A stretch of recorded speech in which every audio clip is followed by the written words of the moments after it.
Coding circuits isn't so scary when you use the BrainClip kit and the BrainPad Pulse. In this video we're going to show you how to wire up and code the LED ring module. Take it away, Mary. Thanks, Jim. Open your BrainClip kit and find the LED ring module.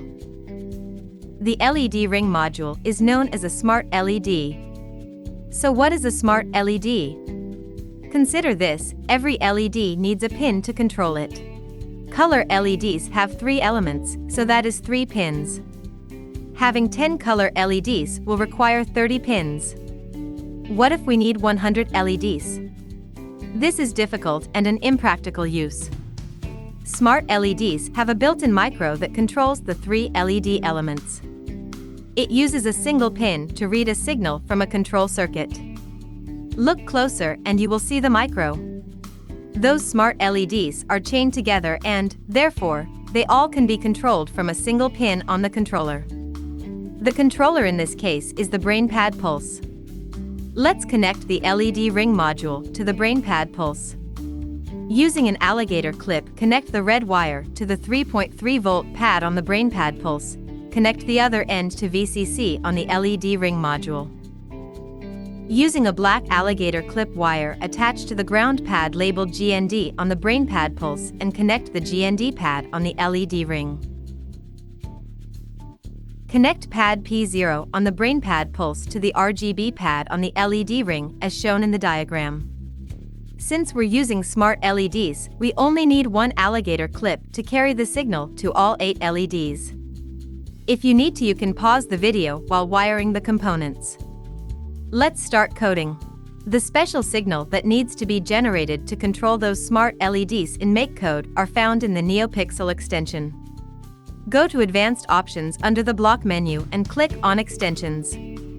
Now add the NeoPixel extension. A new set of blocks will now appear in the MakeCode menu under NeoPixel. To initialize the driver, we'll need to add a set strip to block to our onStart block and set the length of the LED strip. We have 8 on the LED ring. We can set any of the 8 LEDs to any desired color. In this example, we'll set the first LED to red and the second to orange. To do this, grab 2 set pixel color at blocks and drag them into the onStart block. Set one of the block's values to 0 in red, and the other block's values to 1 in orange. 0 is the first LED, while 7 is the last LED. We use 0 through 7 because computers start counting from 0. We'll also need to add a show block at the end. This is required because the set pixel color block only tells the driver what we want, but it does not send the signal to the LEDs yet. Only when the show block is used the signal will be sent. Deploy the project to the BrainPad Pulse. Great, it should work as expected. Can we use random numbers to create a light show on our LED ring? To do this, we only need 1 set pixel color at block. Move the show block up 1 and remove the last unneeded block.